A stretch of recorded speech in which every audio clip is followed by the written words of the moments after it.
Hello everybody and welcome to another mathematics video. And in this video we'll be continuing our journey with functions.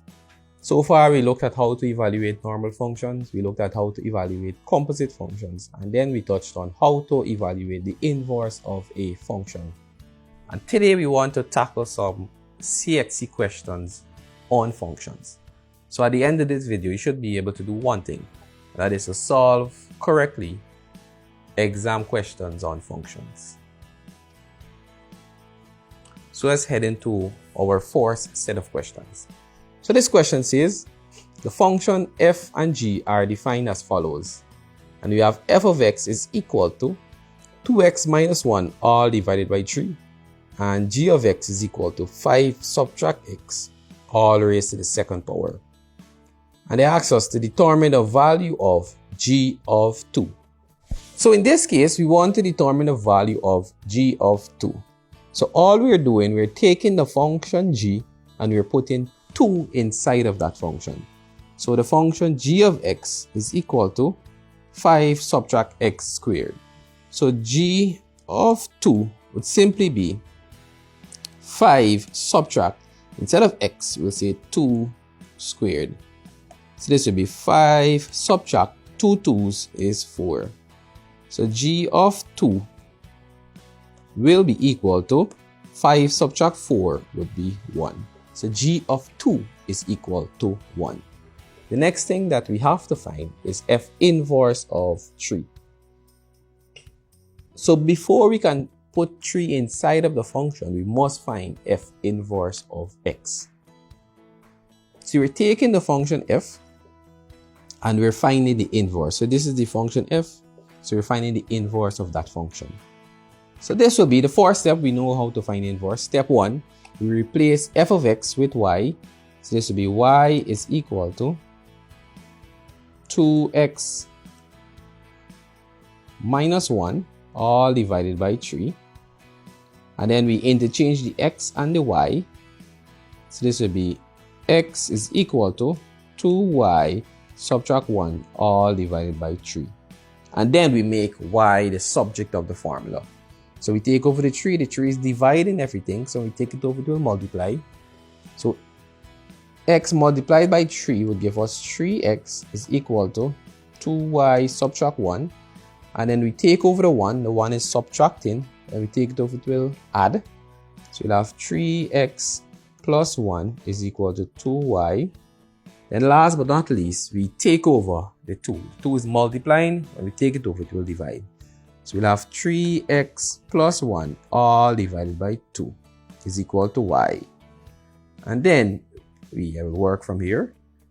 And then we replace the y with the inverse notation. So we'll have f inverse of x is equal to 3x plus 1 all divided by 2. And we can now find f inverse of 3. So f inverse of 3 would be 3 multiplied by x, in this case would be 3, plus 1 all divided by 2. And 3 multiplied by 3 would give me 9 plus 1 all divided by 2. So 9 plus 1 would give me 10, and 10 divided by 2 would give me 5. So f inverse of 3 would be equal to 5. And that is how we can answer these two questions. And we have all of our marks there as long as you can work these here correctly. Very simple stuff. Let's go into our next question. This question says, the function f and g are defined as follows. F of x is equal to 2x minus 1 all divided by 3. And g of x is equal to 5 subtract x raised to the second power, the same set of functions as just now. So this one says derive an expression in its simplest form for fg of x. So all they're asking us to do here is to find fg of x. When they say derive, they mean work it out and find fg of x. That's all they're saying. So don't be carried away with the word derive. So we want to find fg of x. So fg of x, we see we are taking the function g and we're putting it inside the function f. So we do that. So fg of x would be, we have the function f, which would be 2. Instead of x, we will replace it with g of x. So we say 2g of x minus 1 all divided by 3. This would be 2, and g of x would be 5 subtract x squared minus 1 all divided by 3. So this would be 2 times 5 would be 10. 2 times negative x squared would be negative 2x squared subtract 1 all divided by 3. And this will work out and give us, we put the like terms together, so this will be 10 subtract 1 subtract 2x squared all divided by 3. This will give us 10 subtract 1 would be 9 subtract 2x squared all divided by 3. And this will be the function fg of x. And that is how we can derive that. It's simply to substitute the function g inside the function f. And that's how we'll get all of our marks. So let's look at the next one. This one says, two functions f and g are defined as follows. F of x is equal to 3x plus 1 and g of x is equal to x squared. So the first one, they say, find in its simplest form an expression for f of x minus 2. So in this case, we have f of x minus 2. So in the previous example, we had f of 2, f of 1, and so on. But all we did, we replace whatever is in the bracket in the function. And it's no different here. Whatever is in the bracket, we'll replace it as x in the function. So f of x is equal to 3x plus 1. So f of x minus 2 would be, so f of x minus 2 will be, we're taking whatever is in this bracket and we're putting it inside the function f of x. So this will be equal to 3 multiplied by x minus 2 plus 1. All we did, we replace x with what is in this bracket, as that is what we've been doing all the time. And then we work it out. So this 3 will multiply throughout the bracket. So 3 times x would give me 3x. 3 times negative 2 would give me a negative 6. And then we add 1 there. So this will be 3x negative 6 plus 1 would give me a negative 5. So f of x minus 2 would be 3x minus 5. And that is how you work with that kind of question. So don't be carried away because you see x minus 2 in the bracket. You're not doing anything different. You're doing the same substitution of whatever is in the bracket. You're putting it in the function. So don't be carried away. Let's look at the next one, which says g of 3x plus 2 plus 10. So just remember, just be very careful with this question. You're substituting whatever is in the bracket. That is what you're substituting. You're not substituting anything else. Whatever is in the bracket, that is what you're putting in the function. Remember, this is like if you have g of x. And whatever is in the bracket, that is what we're substituting. So we're not substituting the 10. The 10 will be in the function, but we're not replacing x with the 10. Whatever is in the bracket, that is what you're replacing with x. So in this case, g of 3x plus 2, close bracket, plus 10 would be equal to the function g of x is equal to x squared. So this will be gx plus 2 squared, and then we add the 10. So it's whatever is in the bracket, we're replacing x with that. So we just add the 10 to the function. So now we work this out and we simplify this. So 3x plus 2 squared, that simply means we have 3x plus 2 in one bracket, 3x plus 2 in the other bracket, plus 10. And then we work this out, we have a bracket multiplying the bracket. So whatever is in the first bracket has to multiply everything in the other bracket. This will be 3x multiplied by everything in this bracket. we're taking this 3x and we're multiplying everything in that bracket. So this will be 3x multiplied by 3x plus 2. And then now we take the plus 2 and we multiply by everything in the bracket. So this will be plus 2 multiplied by 3x plus 2. And this will be plus 10. So we work out and we distribute. So 3x times 3x will give us 9x squared.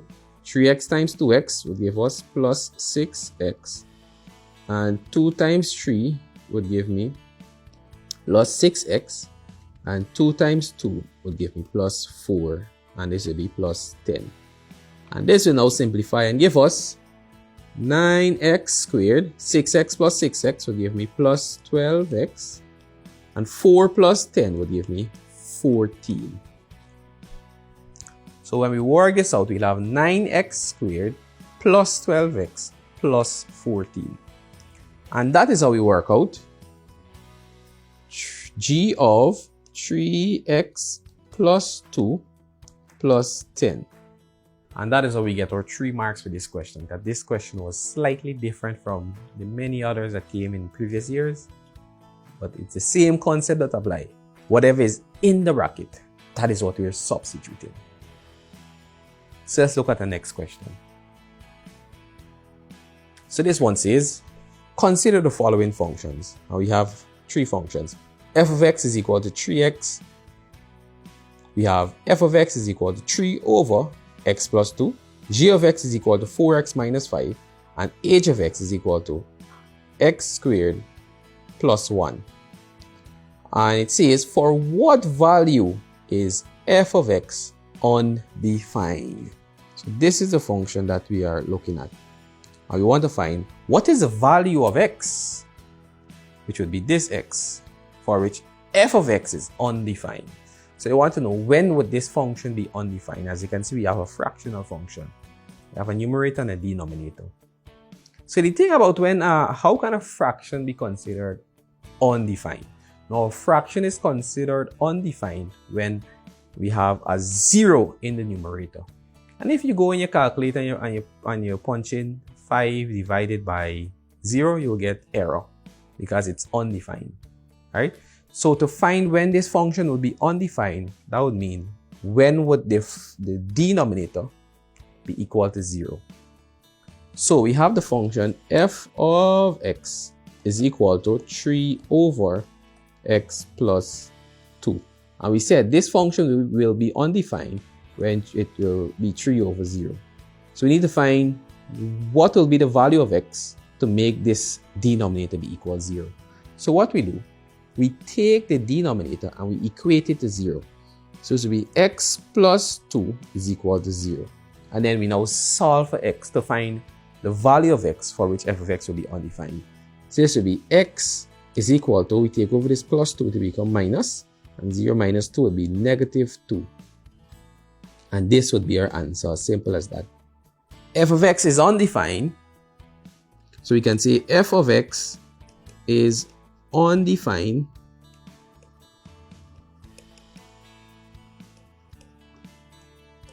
at x equals negative 2. So what this means, if we substitute negative 2 for x, we'll have 3 over, instead of x, we'll say negative 2 plus 2. And this will give us 3 over negative 2 plus 2 would be 0. And this is undefined.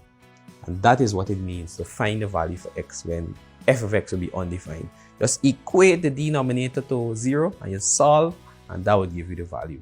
And you will get your 2 marks for these questions. So it's just to remember 2 simple things. Equate the denominator to 0, and then you solve, and that will give you the value. So when you see these kind of questions that ask us when f of x will be undefined, we just equate the denominator to 0. So I repeated this about 3 times.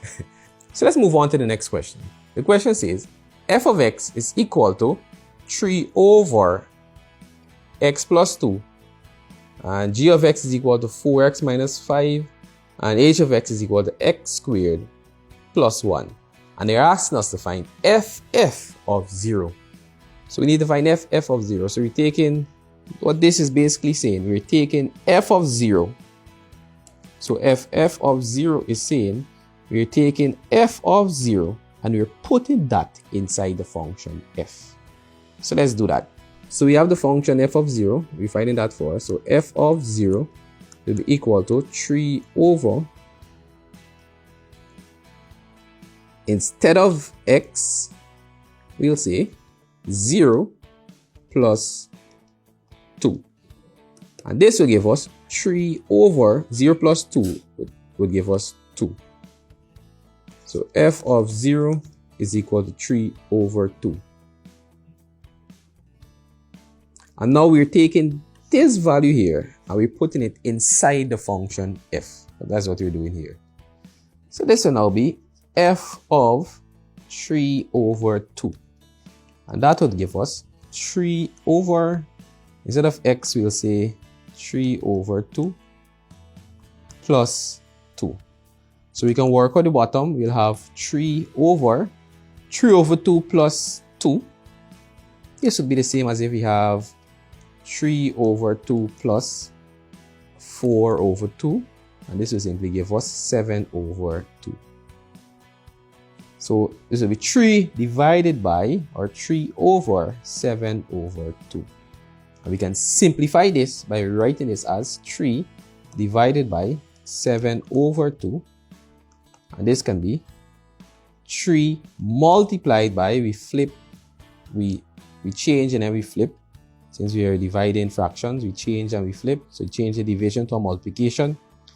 3 multiplied by 2 over 7. Which will give us 3 times 2 is 6 over 7. So f of 3 over 2 would give us 6 over 7. So we do the same thing as we were doing all the time. Find for the outer function, in this case is f of 0, and we take that and we substitute it in the inner function. And that will give us the answer for this question. You get all your marks. As easy as that. Let's look at our last question now. The last function type questions that you will see in your exam. So this one says, given that f of x is equal to 1 over 3x plus 4 and g of x is equal to 3x over x plus 1, determine the value of x for which g of x is equal to 5 over 2. So now that they're telling us that g of x is equal to 5 over 2. So we have the function here, and they're asking us to find what is the value of this x when this is equal to 5 over 2. So what we can simply do, instead of writing g of x is equal to 3x over x plus 1, we can say, they told us that g of x is equal to 5 over 2. So we can say, instead of g of x, we'll say 5 over 2 is equal to 3x all divided by x plus 1. And we can solve for here. So what we can do, we have, so from the time you have a fraction equal a fraction, your mind should immediately go on doing some cross multiplication to get rid of the denominators in the fraction. So we can do some cross multiplication. We multiply this by that, and multiply that by that. And we do this because it's challenging to work with fractions. So you try to get rid of them as early as possible. So we do some cross multiplication. So this will be 5 multiplied by x plus 1 is equal to 2 multiplied by 3x. So 5 multiplied by everything in this bracket, 5 times x will give me 5x plus 5 times 1 will give me 5. And that is equal to 2 times 3x will give me 6x. And now we solve for x. So what we can do, we can take over this 5x over here with the 6x. We'll have 5 is equal to 6x minus 5x. Because this is a plus, and we take it over, it will subtract.